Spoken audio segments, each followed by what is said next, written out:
बच्चे मित्र। बहुत समय पहले की बात है। एक सुंदर हरे भरे वन में 4 मित्र रहते थे। उनमें से एक था चूहा, दूसरा कौवा, तीसरा हिरण और चौथा कछुआ। अलग अलग जाति के होने के बावजूद भी उनमें बहुत घनिष्ठता थी। चारों एक दूसरे पर जान छिड़कते थे। चारों घुल मिल कर रहते, खूब बातें करते और खेलते। वन में एक निर्मल जल का सरोवर था जिसमें कछुआ रहता था। सरोवर के तट के पास ही एक जामुन का बड़ा पेड़ था। उसी पर अपने घोंसले में कौवा रहता था। पेड़ के नीचे जमीन में बिल बनाकर चूहा रहता था और निकट ही घने झाड़ियों में हिरण का बसेरा था।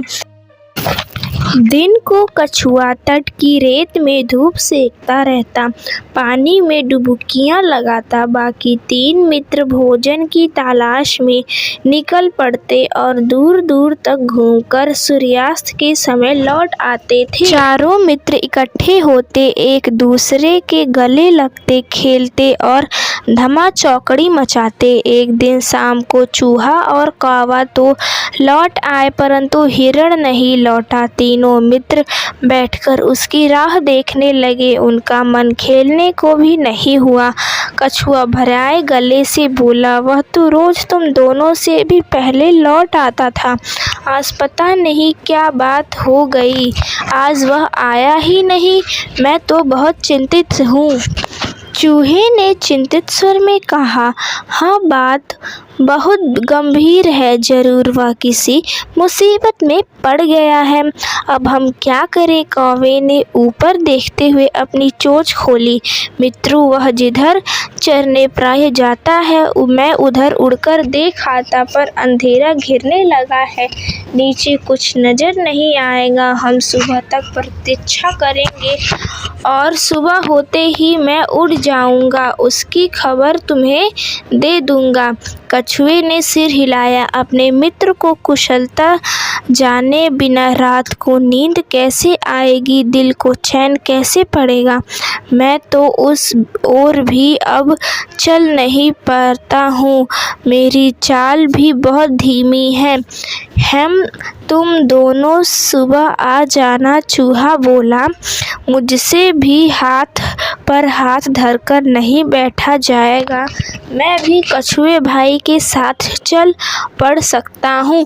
कौवे भाई, तुम पो फटकते ही चल पड़ना। कछुआ और चूहा तो चल दिए।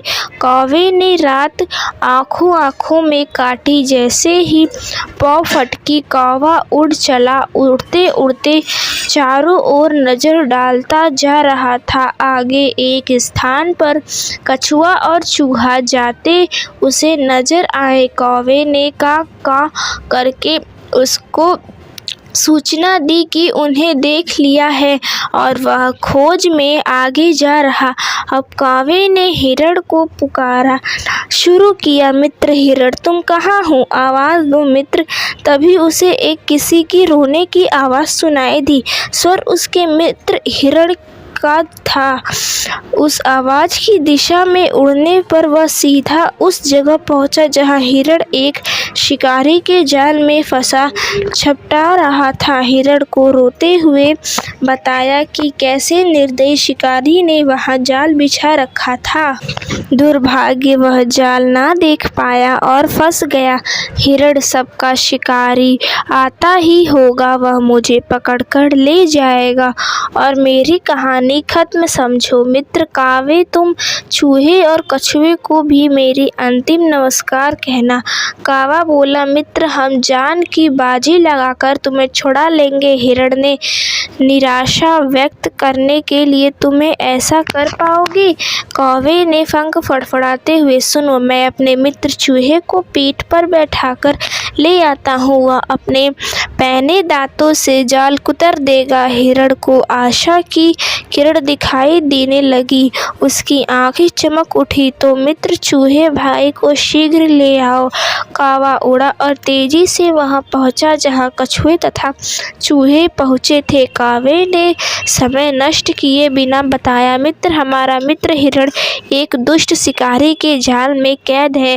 जान की बाजी लगी है। शिकारी के आने से पहले ही हमें उसे न छुड़ाया तो वह मारा जाएगा। कछुआ हकलाया, उसने हमारे लिए क्या करना होगा, जल्दी बताओ। चूहे ने तेज दिमाग से कौवे को इशारे में समझा लिया। घबराओ मत कौवे भाई, मुझे अपनी पीठ पर बैठाकर हिरण के पास ले चलो। चूहे को जाल कुतरकर हिरण को मुक्त करने में अधिक देर नहीं लगेगी। मुक्त होते ही हिरण ने अपने मित्रों की गले लगा लिया और रूंधे गले से धन्यवाद दिया। तभी कछुआ भी वहां पहुंचा और खुशी के आसमान शामिल हो गए। हिरण बोला, मित्र आ गए, मैं भाग्यशाली हूँ जैसे ऐसे सच्चे मित्र मिले हैं। ठीक, सच्चे मित्र हो तो जीवन में मुसीबतों की आसानी से सामना किया जा सकता है।